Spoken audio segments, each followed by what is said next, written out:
제클린은 누구일까요? 제클린은 미국의 35대 대통령 존 F 케네디의 아내이자 미국의 저술가, 출판 편집자였습니다.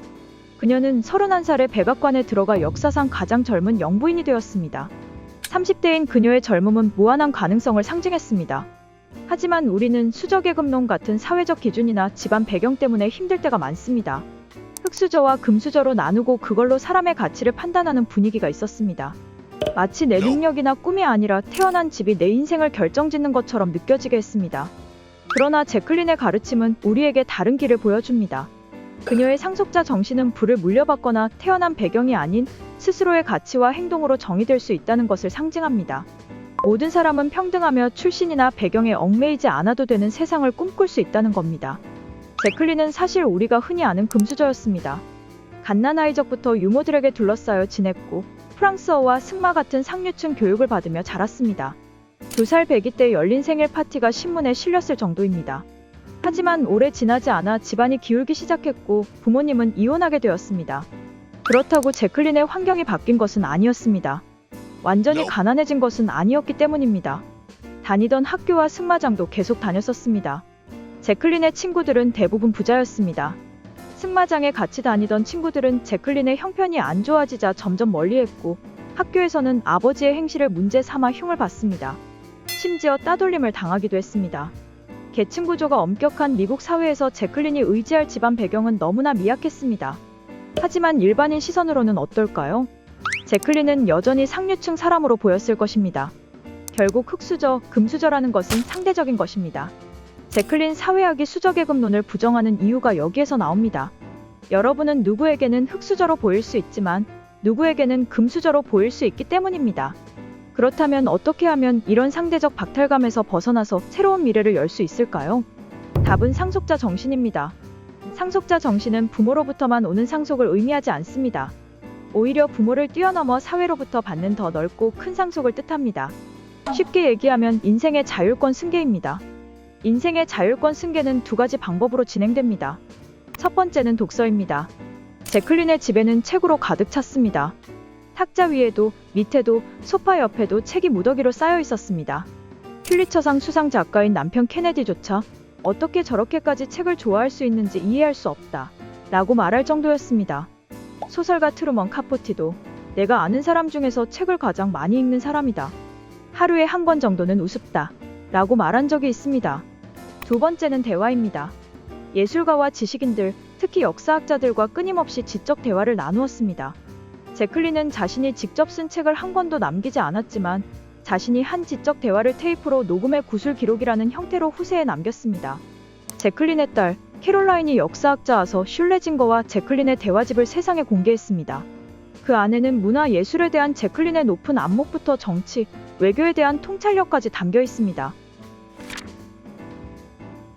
대학생 시절부터 제클린은 세상이라는 극장에서 주연을 맡고 싶다는 소망, 역사의 이름을 새겨넣고 싶다는 바람을 가지고 있었습니다. 그래서 학교를 그만두고 뉴욕으로 가서 사진작가의 모델이 되는 것을 고려하기도 했습니다. 그녀의 아버지는 뉴욕에서 젊은 모델로 활동하는 것에 어떤 어려움이 있는지 잘 알고 있어서 크게 걱정했습니다. 그래서 아버지는 그녀가 이런 꿈을 못 꾸도록 싹을 잘라냈습니다. 하지만 제클린은 좌절하지 않고 다른 계획을 세웠습니다. 결국 아버지와 협상해 프랑스 파리에 있는 소르본 대학의 교환학생으로 갔습니다. 그녀는 원래 꿈이 좌절되면 바로 새로운 꿈을 꾸었고 어떻게든 그 꿈을 실현시키는 방법을 찾아냈습니다. 중요한 핵심은 꿈이 없는 상태를 만들지 않는 것입니다. 이렇게 하면 끊임없이 새로운 꿈을 꾸기 때문에 좌절감을 느낄 틈이 없어집니다. 제클린에게 꿈을 가지는 건 숨 쉬는 것처럼 자연스러운 일이었습니다. 결혼을 잘하기 위해 춤을 배워야 할 때도 마찬가지였습니다. 당시 여자아이에게 기대하는 건 좋은 집안의 며느리가 되는 것뿐이었습니다. 그래서 8, 9살이면 춤추는 것을 가르쳤습니다. 하지만 제클린은 프로 발레리나가 되길 꿈꿨습니다. 열심히 레슨을 받았고 연습을 수없이 반복했습니다. 그래서 학기 발표회에서 드뷔시의 골리 워그의 케이크 워크라는 곡으로 이를 성공적으로 선보였습니다. 하지만 이런 꿈 또한 너무 큰 키와 부모님의 반대라는 장벽에 부딪혔습니다. 이런 일이 항상 힘들고 불행한 일일까요? 제클린은 좌절을 힘들고 불행한 일로 보지 않고 오히려 작은 성공으로 생각했습니다. 작은 성공들이 쌓여 큰 성공으로 이끈다고 믿었습니다. 발레리나가 될 수 없다면 무대를 만드는 일에라도 참가하고 싶다고 생각했습니다. 어쩌면 발레복이나 무대 의상을 디자인할지도 모르겠다고 상상했습니다. 제클린은 꿈을 실현하기 위해 자기 방의 벽 한 면을 발레 관련 책으로 채웠습니다. 앞서 설명했듯이 제클린은 금수저였다가 집안이 크게 기울었습니다. 그로 인해 친구들이 멀리하고 따돌림도 했습니다. 거기서 오는 박탈감이나 불안을 제클린은 어떻게 헤쳐나갔을까요? 그녀는 어릴 때부터 모르는 척하기라는 신비로운 능력이 있었습니다. 제클린의 모르는 척하기는 문제를 회피하거나 외면하는 것이 아니라 자신이 필요로 하는 것에만 집중하는 것입니다. 성공한 삶이란 내 인생에 집중할 것들에 대해 알아가는 과정의 연속입니다. 굳이 알지 않아도 되는 것들에 지나치게 연연하지 않는 겁니다. 모르는 척하기는 그녀의 인생 전반에 크게 도움이 되었습니다. 제클린이 18살 때 할아버지가 세상을 떠났습니다.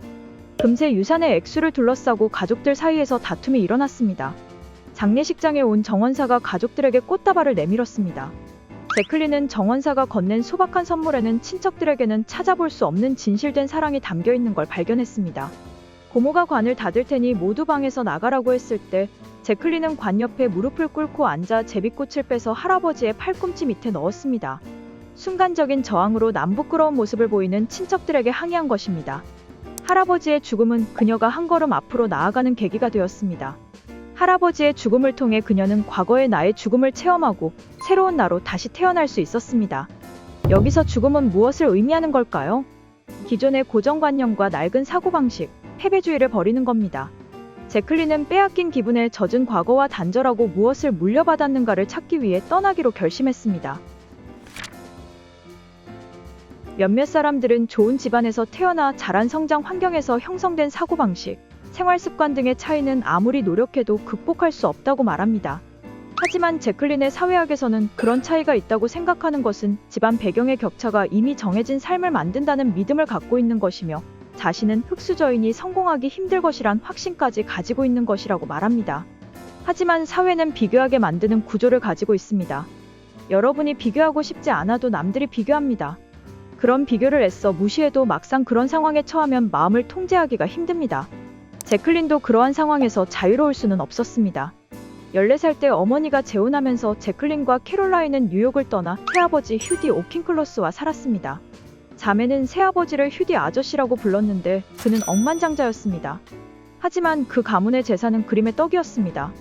그 집에는 첫 번째 부인과 두 번째 부인이 낳은 자식이 이미 3명이나 있었고 오래 지나지 않아 세 번째 부인인 제클린의 어머니가 2명의 자식을 더 낳았습니다. 제클린의 어머니는 사모님 대접을 받았지만 휴디 아저씨는 양딸들을 경제적으로 책임질 의무는 자신에게 없다고 생각했습니다. 어머니가 부유한 안주인이 되었어도 자신의 운명과는 별개였고 금전적인 문제는 계속해서 제클린을 괴롭혔습니다.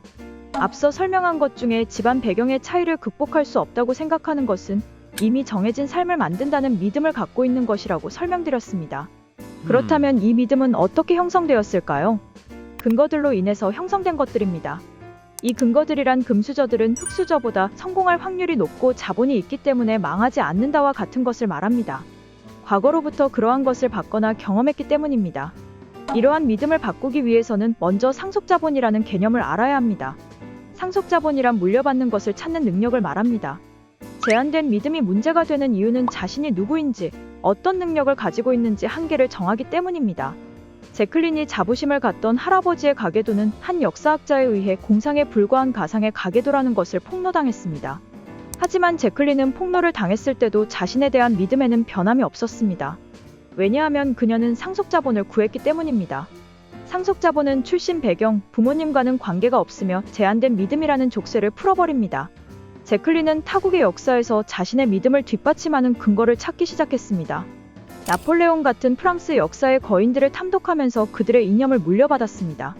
제클린은 가정 환경에서 형성된 믿음을 바꾸려고 합당한 근거를 찾기 위해 도서관으로 달려갔습니다. 프랑스 역사책을 뒤지던 제클린은 퐁파두르 부인, 레카미의 부인, 맹트농 부인을 발견했습니다. 이들은 모두 미모보다 뛰어난 지성으로 역대 왕들을 사로잡은 영향력 있는 여성들이었습니다. 삶을 창조하는 주체는 집안 배경보다 자기 자신입니다. 왜 인간은 돈이 자유를 줄 것이라고 믿는 걸까요? 대개 사회적 분위기의 영향 때문입니다. 각자 스스로 살기를 유도하고 남이야 어떻게 되든 알바 아니게 됩니다. 나만 아니면 된다는 무관심과 이기주의가 퍼지고 결국 우리는 누구도 자유롭지 못한 채 서로 살릴 여력조차 잃게 됩니다. 제클린의 사회학에서는 상속자본은 타인을 위해 사용해야 한다고 합니다. 제클린은 어떤 계기를 통해 상속자본을 타인을 위하여 사용하지 않으면 안 된다는 것을 깨달았습니다. 어느덧 대학에 입학한 제클린은 다양한 학문을 공부했었는데 학년이 올라갈수록 결혼에 대한 심리적 압박을 받았습니다. 1950년대 미국 여성의 결혼 평균 나이는 20대 초 전후입니다. 그래서 고등교육을 받는 여성이 흔하지 않았고 대학을 다녀도 결혼하면 중퇴하는 일도 많았습니다. 초조해진 제클린은 남자친구였던 존 휴스테드와 약혼식을 올렸습니다. 여동생 리는 약혼한다는 언니의 편지를 받는데 차분한 제클린이 평소와 달리 횡설수설한다는 느낌을 받았습니다. 단순 결혼 스트레스라고 생각했었지만 막상 결혼식이 되니 두 사람 사이에 뭔가 이상한 기색을 눈치챘습니다. 서로를 향한 애정이 보이지 않았던 것입니다. 결혼식 2달 후 제클린은 뉴욕으로 돌아가는 약혼자를 공항까지 배웅했는데 그곳에서 자신의 반지를 빼서 약혼자의 주머니에 집어넣었습니다. 두 사람의 관계는 그것으로 끝나게 됩니다. 여기서 핵심은 자신만 구하기를 바라지 않았다는 점입니다. 계층 상승에 목매는 어머니 밑에서 자란 제클린은 집안 배경이랑 과거에 머물지 않았습니다. 그래서 남겨진 사람들끼리 서로를 위할 수 있는 인연을 기다린 것입니다. 대학에서 영문학과 불문학을 전공한 제클린은 글쓰기에 재능이 있었습니다. 제클린은 작가를 꿈꾸었고 미국을 대표하는 소설을 쓰고 싶었습니다. 그래서 작문 실력을 늘리기 위해 신문 기자에 지원했습니다. 취직에 성공한 제클린은 칼럼을 쓰는 일을 맡게 되었습니다. 주로 정치인, 사회 저명 인사의 인터뷰를 하고 인물 탐구를 기사화했습니다. 제클린과 케네디와의 첫 만남은 제클린의 선배이자 케네디의 지인이었던 바틀렛의 파티에서 이루어졌습니다.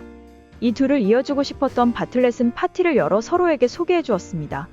둘은 서로에게 호감이 있었지만 각자 생활로 인해 바빠서 연애로 바로 이어지진 못했습니다. 두 사람의 연애가 본격적으로 시작된 건 제클린이 케네디를 인터뷰했을 때였습니다. 케네디는 좋은 교육을 받았지만 오랫동안 타고난 운명에 대해 고민을 갖고 있었습니다. 제클린은 한눈에 케네디의 내면의 상처를 알아보았고 서로가 서로의 상처를 알아봤기 때문에 연대가 가능했습니다. 두 사람의 부모님 모두 책 읽는 것을 싫어했고 독서를 가르치지 않았다는 것도 비슷했습니다. 그런데도 케네디와 제클린의 영혼이 가족이 아닌 완벽한 타인에 의해 구원되었다는 점이 같았습니다. 처음 케네디가 대통령이 되고 싶다고 털어놓았을 때 제클린은 그가 미쳤다고 생각했습니다. 하지만 시간이 지날수록 케네디의 진가가 드러나면서 제클린의 생각도 바뀌었습니다. 그러면서 제클린은 역사와 문화가 살아 숨쉬고 나라에서 가장 으뜸가는 집으로서의 영광을 회복한 백악관을 꿈꾸었습니다. 과거 백악관은 음산하고 기념으로 가지고 갈 만한 가이드북도 없었습니다. 위대한 집과 그곳에서 살았던 대통령에 대해 배울 만한 방법이 없었던 것입니다. 그래서 가정환경에서만 상속되는 문화자본을 해체하고 국민들에게 그들도 물려받았음을 알리고 상속자로 다시 태어나게 하고 싶었습니다. 백악관 복원을 발표하는 즉시 엄청난 반대에 부딪혔습니다.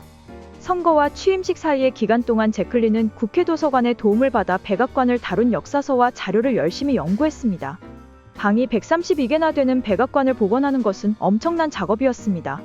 전 국민이 주인이자 공공건물인 백악관을 영부인 마음대로 수리하고 새단장하는 것은 세금 낭비라는 국민의 노여움을 살 수도 있었습니다. 그래서 케네디도 걱정스러운 나머지 제클린의 계획에 반대했었습니다. 제클린은 국민들을 설득했습니다. 백악관 복원이 내 집이 허물어져 있는 사람들을 위한 상징적인 재건이라는 것을 국민들에게 이해시켰습니다. 그녀의 목표의식과 진심의 사람들은 하나둘씩 마음이 변하기 시작합니다.